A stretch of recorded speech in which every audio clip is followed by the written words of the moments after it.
साध्य में ये बिल्कुल साइकोलॉजिकल फैक्ट है, सब इसको विचार सकते हैं। जहां पर साध्य के प्रति आत्यंतिक प्रेम होता है, वहां उस साध्य को प्राप्त करने का साधन उससे भी बढ़कर मालूम होता है। यशोदा मैया ने श्री कृष्ण को उतार दिया नीचे, श्री कृष्ण के पीने के दूध की रक्षा के लिए। श्री कृष्ण की सेवा में आने वाला दूध कहीं उफन न जाए, श्री कृष्ण को इसके लिए दुख होगा।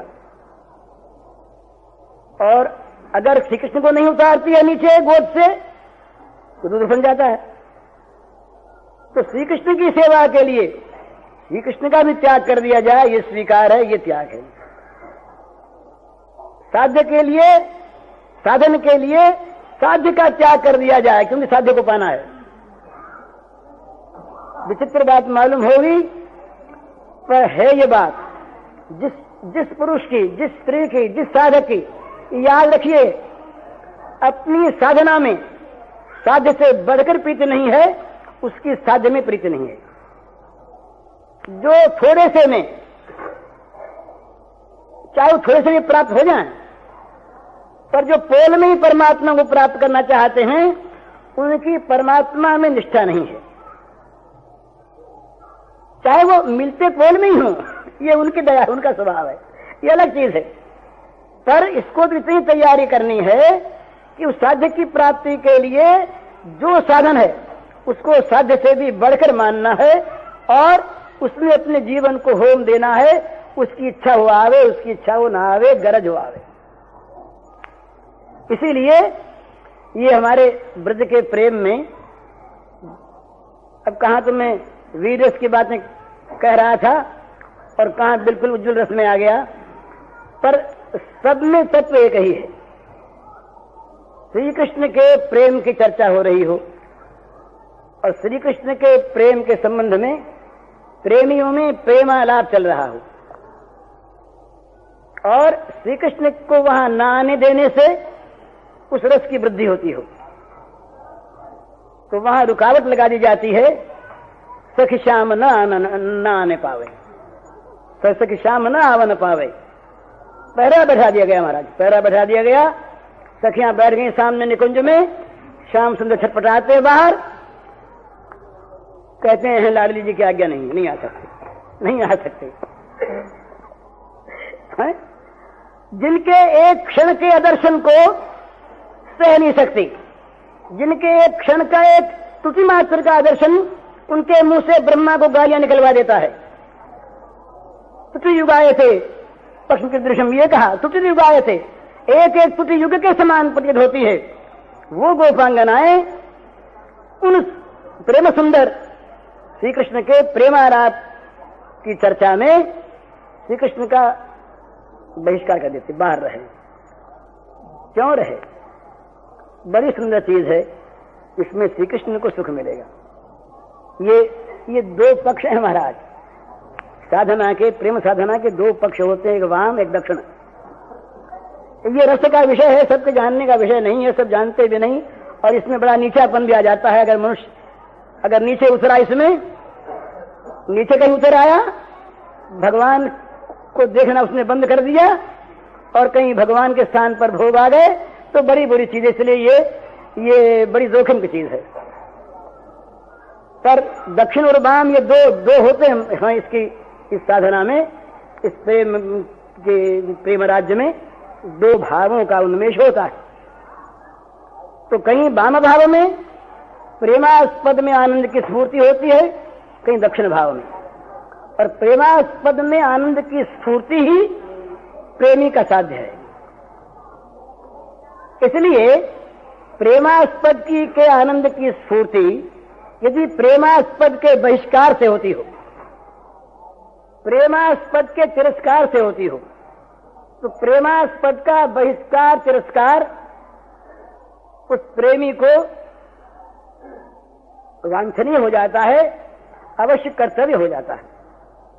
पर यहां पर भी तत्व एक ही है, वो जो साध्य है, वो जो प्रेमास्पद है, बस केवल वही सामने है और दूसरा नहीं।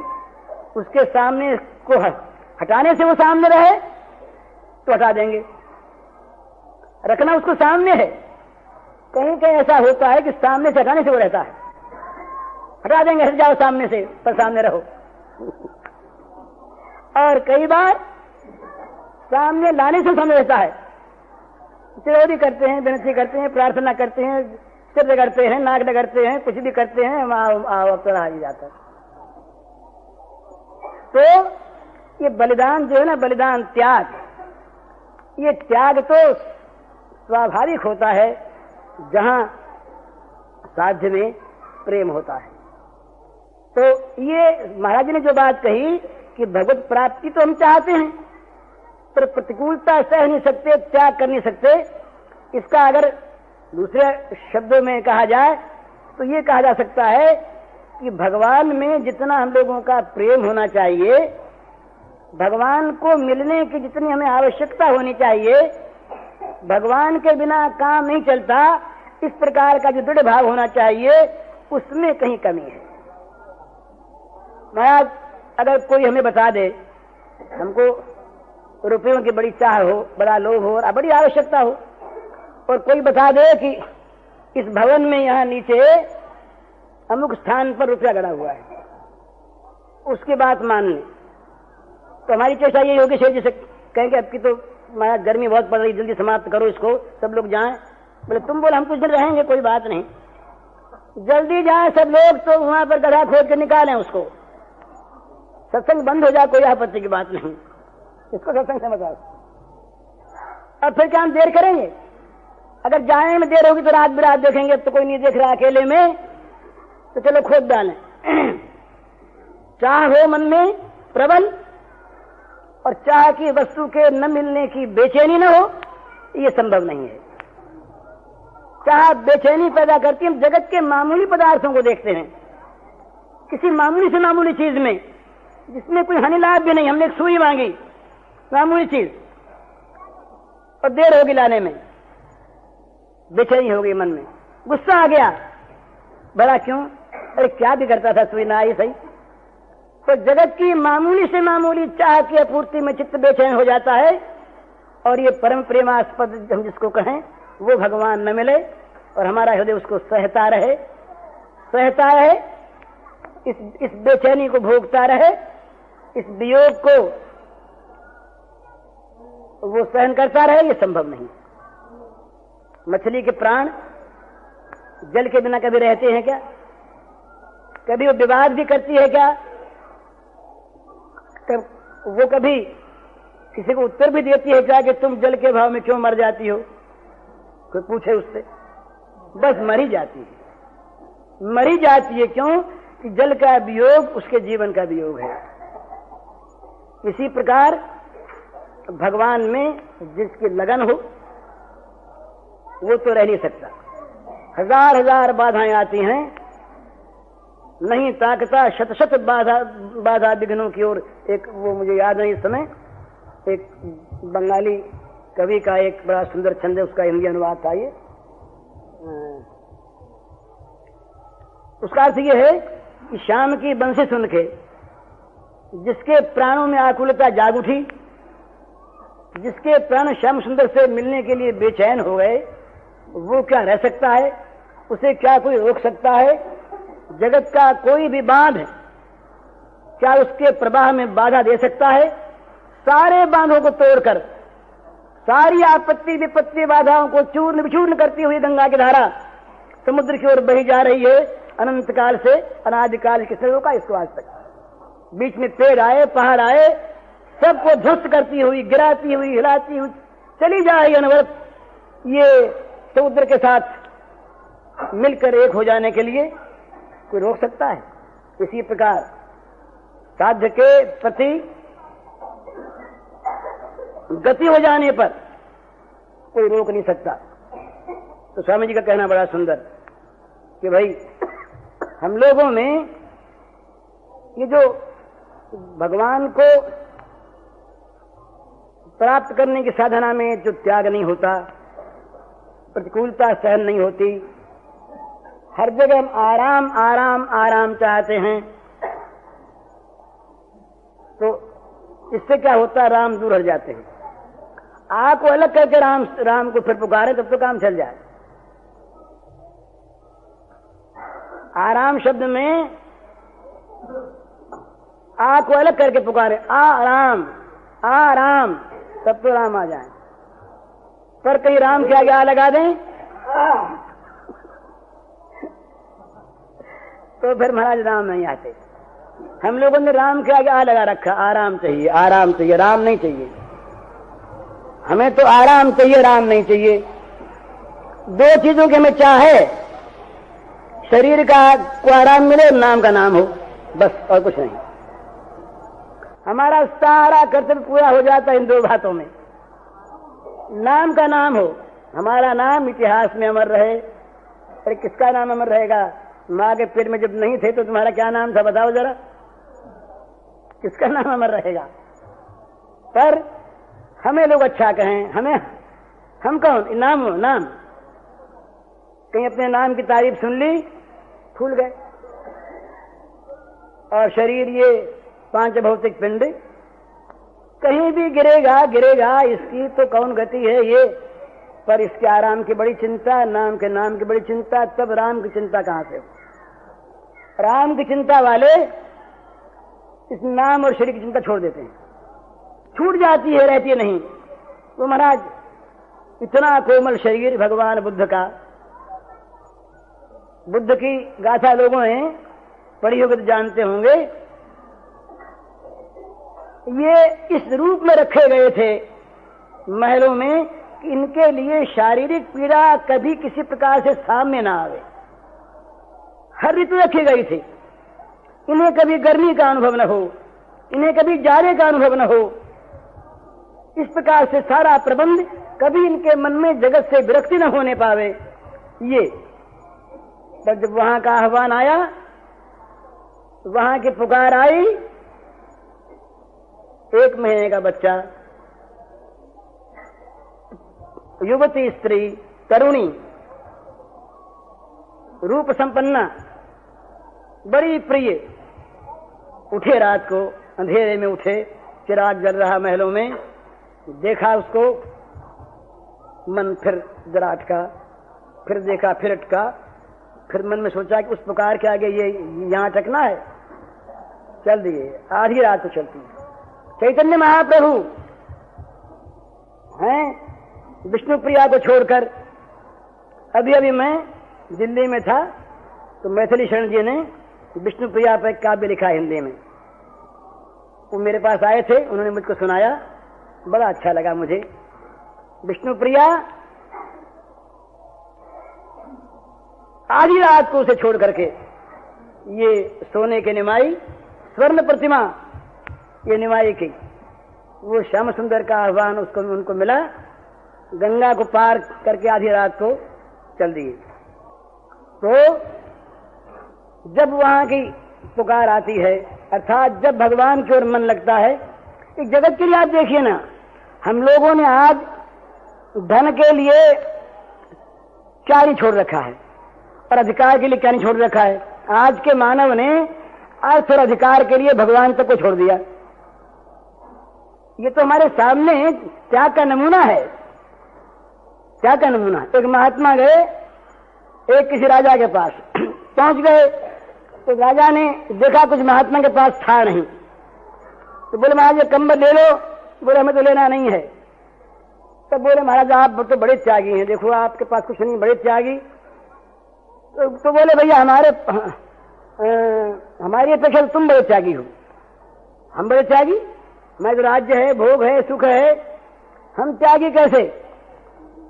तो महात्मा बोले कि हमने तो भगवत सुख के लिए, मोक्षानंद के लिए जगत के विषयों का त्याग किया, बड़े सुख के लिए, बड़े लाभ के लिए छोटे लाभ हमने छोड़ दिया, और तुमने भोग सुख के लिए भगवान तक को छोड़ दिया। तो त्यागी तुम कि हम? तुम बड़े त्यागी बाबा। तो ये त्याग जो है अपने आप होता है जहां साध्य में।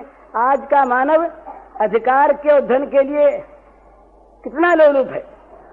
और एक जमाना वो था,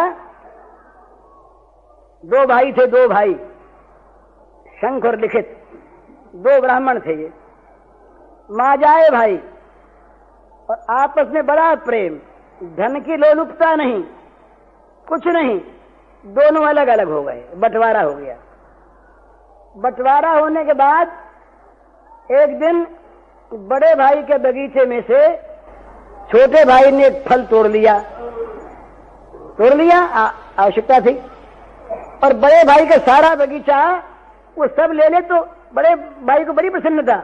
बंटवारा होने पर न छुए ये बात नहीं, लेकिन बड़ी कट्टरता धर्म की। छोटे भाई ने बड़े भाई से कहा मिलकर कि मैंने आपके बगीचे में से एक फल लिया है। अब तो जरा गंभीर हो गए, इसलिए नहीं इसने फल ले लिया, वो तो धर्मशास्त्र के निर्माण करता, स्मृतियों के निर्माता। संघ ने कहा लिखित से कि भैया बताओ, तुमने जो फल लिया, अब शास्त्रीय भाषा में बात कर रहे हैं, इस क्रिया की क्या संज्ञा होगी, इस क्रिया का क्या नाम होगा? लिखित ने कहा महाराज चोरी, इसका नाम तो चोरी होगा। बंटवारा हो गया था, फिर मैंने ले लिया बिना पूछे। तो कहा चोरी का दंड क्या होता है? का हाथ काट दिया जाए, वही बताता है। तो जाओ राजा के पास, हाथ कटवा के आओ। अजब बात, आज कोई भाई ऐसा कह दे तो कह दे फल के लिए एक हाथ कटवाता है, और कहने की हिम्मत भी कैसे हो, एक फल के लिए हाथ काटने की बात कैसे? पर यहां तो फल की चिंता नहीं है, शास्त्र निर्माता लिखित के द्वारा अपराध हो जाए, कानून बनाने वाला कानून को तोड़ दे। राजा के पास गए लिखित, बोले महाराज हमारे हाथ कटवा दीजिए। महाराज अपराध? बोले अपराध ये कि मैंने अपने भाई के बगीचे में से फल तोड़ दिया, उनके बगैर पूछे, चोरी हो गई। कहा उनसे कह दिया होता। हम बोले कह तो दिया, पर कहने से हमारी चोरी थोड़ी उतर गई, वो तो हो ही गई, हाथ कटवाओ। राजा ने कहा महाराज इसमें ऐसी कोई बात नहीं, हाथ कटवाने कौन सी बात? तो कहा देखो तुम्हारा काम जो है ये कानून बनाना नहीं है, कानून का पालन करना करवाना तुम्हारा काम है। आइए महाराज, प्रसन्न है। कानून बनाएगा ऋषि, कानून का निर्माता ब्राह्मण है, राजा निर्माता नहीं। राजा कानून के अनुसार काम करे, मेरी आज्ञा है तुम हाथ कटवाओ। तुम ये कहने वाले कौन? हाथ काट दिए गए। हाथ कटवा करके जब भाई आया तो भाई बड़े प्रसन्न, हाथ कटने का तो बड़ा दुख, पर मेरा भाई धर्म पर इतना आरूढ़, प्रसन्नता, इनको बड़ी प्रसन्नता। देखो ना, मेरे भाई ने जरा से मेरी भूल पर मुझे इतना बचा लिया। दोनों तरफ प्रसन्नता बड़ी। प्रातः काल हुआ, श्राद्ध था, तर्पण वर्पण करना था। संघ ने कहा लिखित से कि जाओ नदी पर जाओ, तर्पण कर आओ। हाथ थे नहीं, अंजलि कहां से दे? नदी में हाथ डाला, हाथ आ गए। तो एक जमाना ये था कि जिस जमाने में ये बुद्धि थी कि दूसरे की चीज न आ जाए, ये साध्य, बड़े से बड़ा त्याग।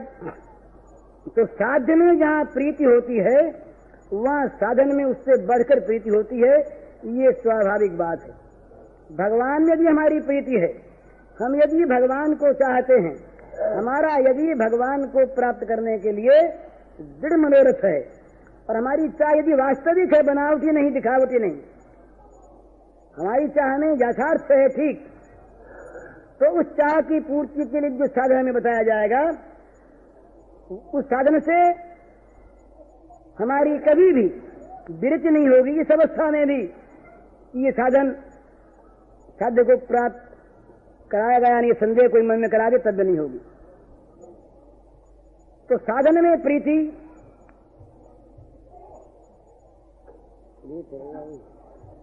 कितने पद में आते हैं?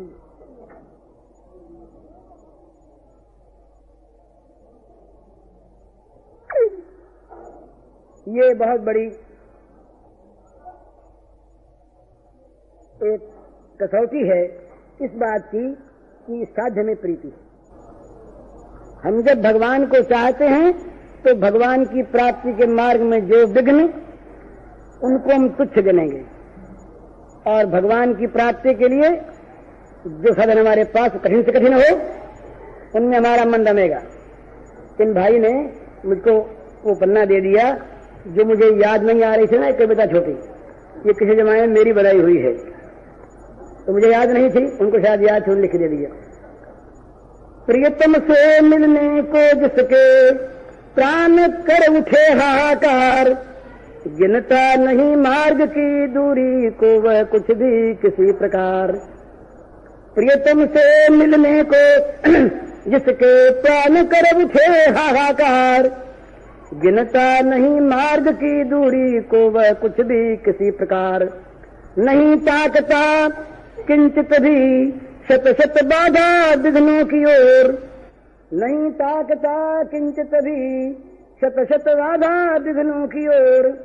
दौड़ छूटता जहां बजाते मधुर बंसरी नंद किशोर, दौड़ छूटता जहां बजाते मधुर बंसरी नंद किशोर। मतलब कहने का ये कि जब उस साध्य को प्राप्त करने के लिए प्राणों में वास्तविक विकलता आ जाती है, प्राण पुकार उठते हैं, प्राण रो उठते हैं, उस समय कोई उससे ये कहे कि ये तो लाख कोस की दूरी पर है, दूरी पर लाख कोस की है तो निराश नहीं होगा। हमारे यहाँ एक ऐसी कथा सुनी हुई है, चाहे काल्पनिक हो। एक सज्जन बैठे हुए तप कर रहे थे इमली के पेड़ के नीचे, तो उधर से नारद जी महाराज निकले बिना बजाते हुए, तो देखा बड़ा सुंदर स्वर सुनाई दिया नारद जी का। तो महात्मा ने जाके प्रणाम किया, बोले महाराज कहाँ पधार रहे हैं? तो कहा वैकुंठ जा रहा हूँ। वैकुंठ जा रहे हैं भगवान के पास? बोले हाँ। बोले महाराज अगर याद रहे और अगर आपको जैसे आप कृपा करें तो सरकार से पूछ आइएगा कि एक वो नगण्य सा आदमी बहुत दिनों से बैठा वो तप कर रहा है आपको पाने के लिए, आप उससे कब मिलेंगे? कहा पूछ आवेंगे, पूछ आवेंगे।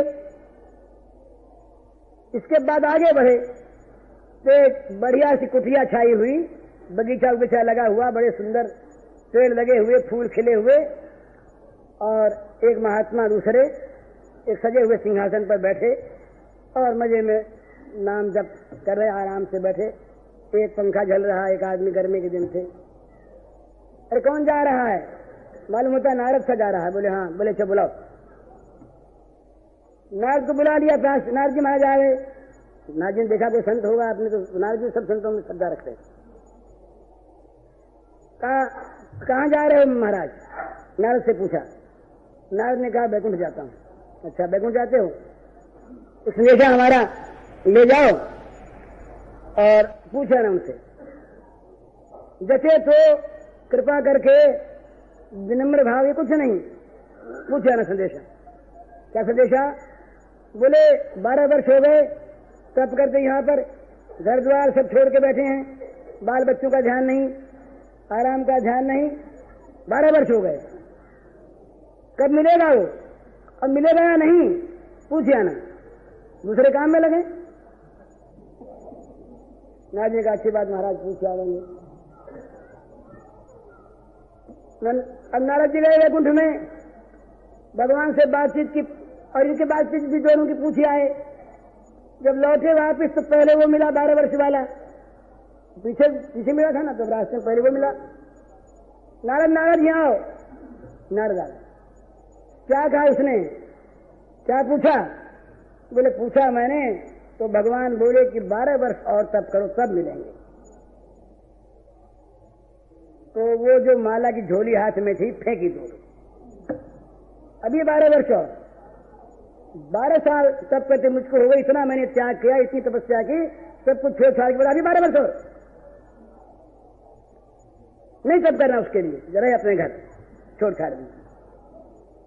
नारद जी से पूछा भी, बोले महाराज बैठ के जरा आराम करिए थोड़ी देर। नारद जी बेचारे जानते थे सब हाल सब उसका, वहां से आगे बढ़े। अब उस महात्मा के पास पहुंचे जो तप कर रहा था इमली के पेड़ के नीचे, जब देखा नारद जी आ रहे हैं तो उठा, दूर से जाकर के साष्टांग किया बड़ी नम्रता से और कहा, महाराज आप तो वैकुंठ से होकर के आए हैं, मैं तो आपके दर्शनों से ही धन्य हो गया। चरणों की धूल लेने लगा, चरणों पर आंसू गिराने लगा, बड़े स्नेह से बड़े आदर से लाया। वो ला के जरा उनके स्थान पर, तो सामान तो था ही नहीं बेचारे के पास, मिट्टी उठती थी, बैठा दिया, उनकी आव भगत की, सब तरह से उनकी पूजा की, सब कुछ हो गया। तब पूछा, मेरे महाराज मेरी प्रार्थना का स्मरण यदि हुआ हो और यदि आपने सरकार से मेरे संबंध में कोई बात कही हो और यदि उन्होंने कोई उत्तर दिया हो और वो उत्तर यदि मेरे सुनने लायक हो तो महाराज कृपा करें। नारद जी ने सोचा मन में, लीला की बात है कि वो 12 वर्ष की कहते ही वो तो उछल पड़ा, अच्छा हुआ मारा पिता नहीं, और इसे तो इतनी लंबी अवधि दी है भगवान को, इससे कह दूंगा बेचारा बड़ा शांत है, शिष्ट है, हताश हो गया, कहीं हार्ट फेल हो गया तो मुश्किल होगी, मर जाए, मूर्छा आ जाए। बोले भैया बात तो हमने भगवान से कह दी और भगवान ने उत्तर भी दे दिया, पर अब तुमसे क्या बताऊं। नहीं महाराज बताइए, भगवान का उत्तर तो बड़ी सुंदर बात। तो नारद जी ने बड़े ही दबी जबान से कहा, भैया भगवान ने तो कहा, अब तुमसे क्या बताऊं, बड़ा मन में संकोच होता है। कहते बोले क्या क्या बात कही, नहीं मिलेंगे कभी? बोला नहीं मिलने की बात होगी। तब फिर क्या कहिए? तो कहा, ये कहा कि इस पेड़ में जितने पत्ते हैं, इमली के पेड़ में, उतने 1000 वर्ष तक तप करेगा तो मिलेंगे। उसने कहा है, ये कह दिया उन्होंने, सच कहते हैं आप? ये क्या उनकी वाणी है? हाँ बोले, मुझसे कहा इतने 1000, बोले कह दिया उन्होंने, ये बात पक्की हो गई। अरे तब फिर क्या है, लगा नाचने कूदने, वो तो आनंद में उन्मत्त हो गया। अरे भगवान ने कह दिया मिलेंगे, कह दिया मिलेंगे, कह दिया मिलेंगे, कह दिया मिलेंगे, तो वो नाचता, नाचते नाचते नारायण प्रकट हो गए। महाराज ने कहा, महाराज क्या आज नया अनुभव हुआ हमारे जीवन में? तो आपकी वाणी, आपने कहा था नहीं मिल, इतने वर्षों के बाद मिलेंगे, मैंने आके इस बेचारे से यही कहा और आपने तो ये अभी वही तो बोले भैया इसकी दशा तो देखो। तब तो यही बात थी और अब तो इसकी अवस्था को देख करके मैं नहीं रह सका, मैं क्या करूं? नियम तो वही था पर मुझसे रहा नहीं गया। तो ये चीज है, जिस वस्तु को प्राप्त करने की हमारे मन में अनन्य अभिलाषा होती है, न तो उसको कितनी दूर है ये में चिंता होगी, न वो कब मिलेगा ये चिंता होगी। हमें तो बस वो रगड़ लगाते चले जाना है, हमें तो बस उसके मिलने के लिए प्रयत्नशील बने रहना है, भजन करते रहना है, वो मिले न मिले। और वो भजन हमारा यदि कहीं एकांत हो गया, अनन्य हो गया, तो उसके मन में आवेगी चलो मिले, रहा नहीं जाएगा। ध्रुव के मन में वो ज्वाला उठी महाराज, भगवान को प्राप्त करने के लिए वियोग की ज्वाला, उसे लोगों ने तप की ज्वाला कहा है। वो ज्वाला उठी, सारा संसार संतप्त हो गया, लोगों ने देखा महाप्रलय हो जाएगी। तो देवता पहुंचे भगवान के पास, बोले नारायण ये क्या हो रहा है? बोले कुछ नहीं हो रहा है, ये मेरा भक्त मुझको चाह रहा है। देखिए ना, भक्त की चाह में इतनी आग है, इतनी वो जोर की अग्नि है कि जगत जलने लगता है उससे। वो क्या मामूली बेचैनी है भक्त की? वो क्षण भर भी की अप्राप्ति, क्षण भर का वियोग क्या मामूली बेचैन करता है भक्त को? जल गई आग उसके हृदय में। भगवान दौड़े आए, भगवान ने कहा देवताओं से कि तुम शांत रहो, वो जलाए वलाएगा नहीं, सबको शांत करेगा। अंदर बैठे थे भगवान ने, उसने क्या किया था कि ध्यान में भगवान के नारायण स्वरूप को चतुर्भुज महामनोहर उसके हृदय में बांध लिया। अब भगवान आए, आगे सामने खड़े हैं। अब ये तो मस्त है, अपना जगत जलता है इसकी आग से और ये मस्त है ध्यानानुराग से, मौज है, बैठा है। भगवान ने देखा उठे उठेगा नहीं। अरे ध्रुव, अरे ध्रुव ध्रुव, अब ध्रुव कौन सुने? ध्रुव तो सौंदर्य में मस्त है, उसमें भगवान का रूप राशि में विमुग्ध हो रहा है। भगवान देखे नहीं उठेगा, क्योंकि अपना जो वो रूप था अंदर ध्यान का, उसको खींचा बाहर, खींचते पागल हो गया, यूं आंख खोली, देखा वही रूप सामने खड़ा है, चरणों में गिर गया। अब बोले क्या, 5 वर्ष का बच्चा, बोलना आवे नहीं, पूरी बोरी अभी तक उसकी फूटी नहीं, अस्फुट वाणी, क्या बोले? मन में आया ये खड़े हैं, कुछ कहूं इनसे, स्तुति करूं। भगवान अंतर्यामी, भक्तवत्सर, भक्तवान चाकल्पतरु, भगवान ने कपोल के शंख छुआ दिया, गाल पर अपना शंख छुआ दिया। बस शंख छुआते ही सारी विद्याओं में निष्णात हो गया, सारे वेद उसके जीभ पर आकर नाचने लगे। वो स्तुति के महाराज उसने ध्रुव स्तुति भागवत की बड़ी विलक्षण है। तो इस प्रकार से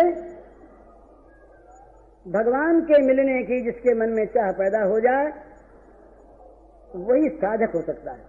हमारी चाह तो अधूरी सुनते हैं, ये सुख ये सुख ये सुख भगवान में, ये सुख है भगवान, ये सुख है सुख है। तुम सोचते हैं कि भाई अपने एक कोठी तो है ही, और घोड़ा गाड़ी है ही, इतने नौकर चाकर है, मोटर है ही, इतना सुख तो है।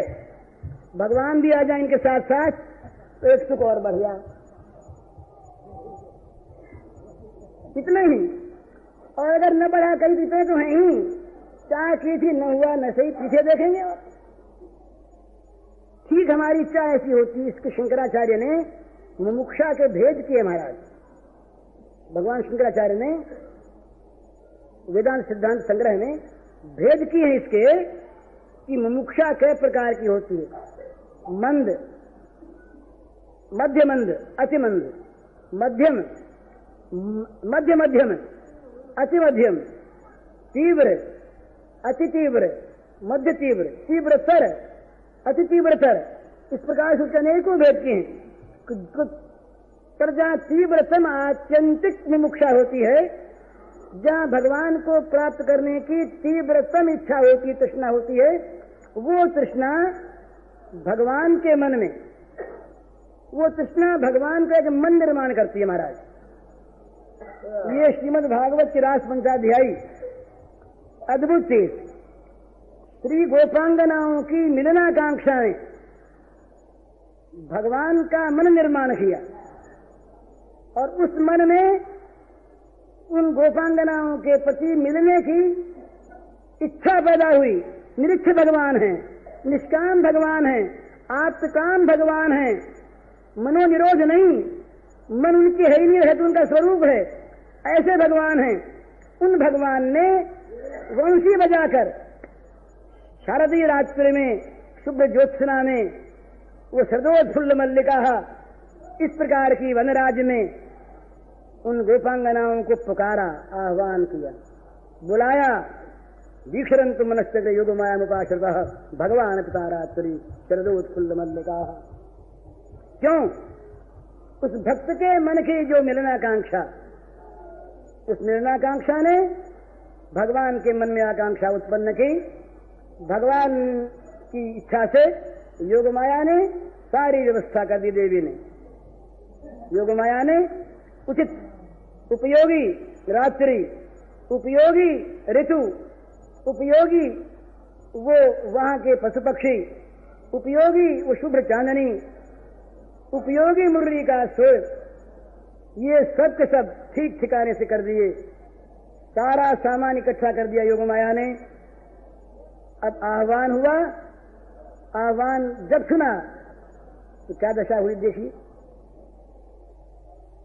कपड़े पहनना भूल गई, लहंगा ओढ़ लिया, ओढ़नी पहन ली, चोली को हाथ में डाल लिया, हैं हाथ का गहना पैर में पहन लिया, सुरमा आधी आंख में लगा, आधी में रह गया, ग्रास मुंह में यूं ले रही थी तो हाथ यूं ही रह गया, पति को परोस रही थी वो चमची यूं ही हाथ में रह गई, बच्चे को स्तन पिला रही थी, बच्चा यूं ही पड़ा रह गया। ये क्या चीज थी? ये उनके आह्वान का, साध्य को प्राप्त करने का जो अनन्य और अदम्य मनोरथ, ये साधन में किसी प्रकार की त्रुटि नहीं आने देता, साधन को अनायास संपन्न कर देता है। तो हमें तो महाराज जी की बात बड़ी अच्छी लगी और मन में आया, अपने होता तो अपने से है नहीं, मन में आया ऐसा कि ये करने की बात है। जरा सी प्रतिकूलता सहन नहीं होती और हम भगवान को प्राप्त करना चाहते हैं। भगवान को प्राप्त करने के लिए जिन जिन बातों के त्याग की महिमा गाते हैं हम स्वयं उनको करते हैं। भगवान को प्राप्त करने के लिए जिन जिन साधनों की आवश्यकता है हम उनसे स्वयं परामुख रहते हैं। तो कैसे कहें भगवान नहीं मिलते, कैसे कहें देर हो रही है? ये देर तो हमारी हो रही है, हम ही कर रहे हैं, हमारी ओर से ये प्रमाद है, निश्चयता है। तो भाई एक बात और, ये सब निराशा की बात नहीं कहनी चाहिए। है प्रमाद हमारी ओर से माना, है साधन में लापरवाही ये मान ली, हम हैं गए बीते ठीक मान लिया, हम हैं पतित अच्छी बात। पर अगर हम इतना ही मन में विश्वास कर लें कि वो तो पतित पावन है, क्या हमारे पापों की ताकत उनकी कृपा की ताकत से बढ़कर है? क्या हमारे साधन संपत्ति का अभाव उनकी कृपा संपत्ति को दबा देगा? क्या हमारी अयोग्यता उनके वात्सल्य को हटा देगी? कल मैं वहां से आ रहा था, कल या पढ़ूं, स्वामी जी एक बात कर रहे, मुझे दूर सुनाई थी, बड़ी अच्छी लगी मुझे। ये कह रहे थे कि अनंत माताओं के हृदयों में जो वात्सल्य रस है, ये दूध, ये कहां से आया?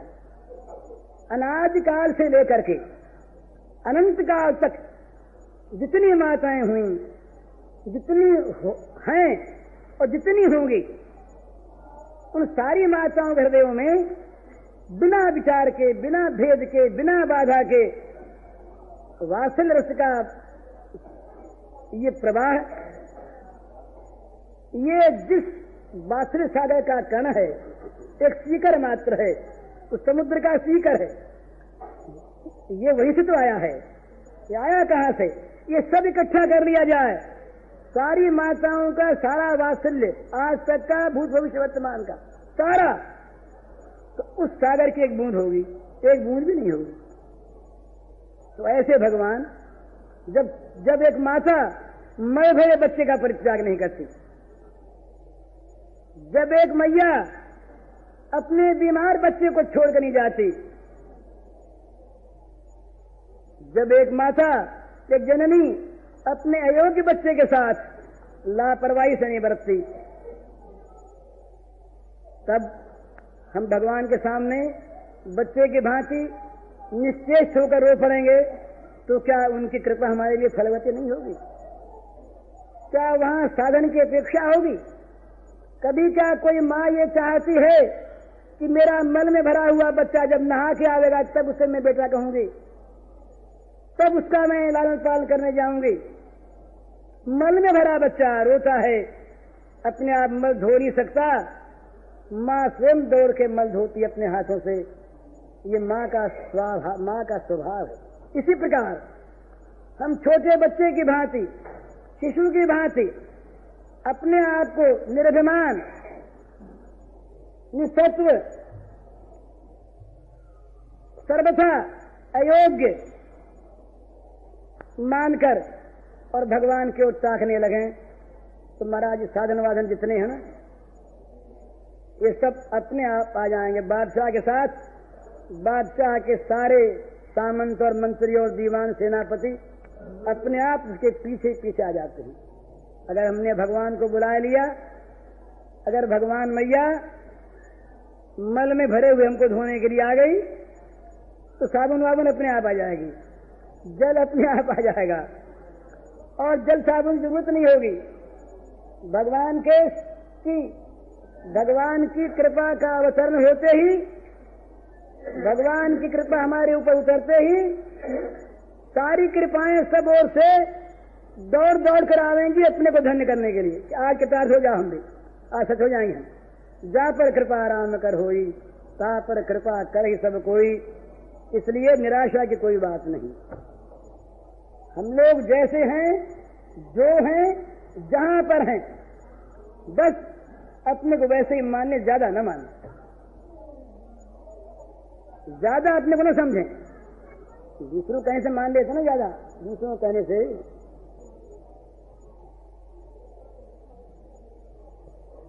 अपने को ज्यादा मान लें, महात्मा मान लें, भक्त मान लें, तो ये अपने आप घाटे में रहेंगे। माने वाने कुछ नहीं, हमारी तो जो अयोग्यता ये साबित है महाराज, हमारी तो अयोग्यता नालायक की साबित नहीं करनी पड़ती, ये तो जग जाहिर है, साबित है। न हम कहीं इसको छिपाना चाहें तो हमारी नालायकी है, ये भगवान अंतर्यामी में सब जानते हैं। इस नालायकी को लेकर, इस अयोग्यता के फूलों को लेकर, इस दीनता, हीनता, क्षीणता, मलिनता की सामग्री को लेकर हम दयामय पतित पावन करुणा सिंधु भगवान के चरणों में पहुंच जाएं। कहीं महाराज हमारे पास तो ये मलिनता है, ये मल भरा हृदय है, ये दोष भरा जीवन है, अब तुम चाहो इसे साफ कर दो, तुम चाहो नरकों में भेज दो, तुम मारो जलाओ, हमारे पास कोई सामर्थ्य नहीं। तो भगवान घोषणा करेंगे, साधुरेव समंतव्या। महापापी तो साधु कैसे हो गया? इस सम्यक व्यवस्थित तो हिता, ठीक ठिकाने पर आ गया वो। अंधकार वहां पहुंचा जहां सूर्य का प्रकाश आने वाला है, अब अंधकार मरने वाला है। अमावस्या की घोर निशा सूर्योदय के समीप आ पहुंची, अब क्या है? आग लग चुकी कूड़े के नीचे, अब जलने में कौन देरी है? इसी प्रकार से भगवान के सम्मुख हो जाओ, परवाह न करो इस बात की कि हम आज तक कैसे थे, कुछ नहीं। भगवान की कृपा के सामने हमारे अब तक के दुष्कृतों की कोई ताकत नहीं, वो ठहर सके। 1000 वर्ष का अंधकार प्रकाश के सामने एक क्षण ठहरने की हिम्मत नहीं कर सकता। प्रकाश का आना ही अंधकार का मरना है।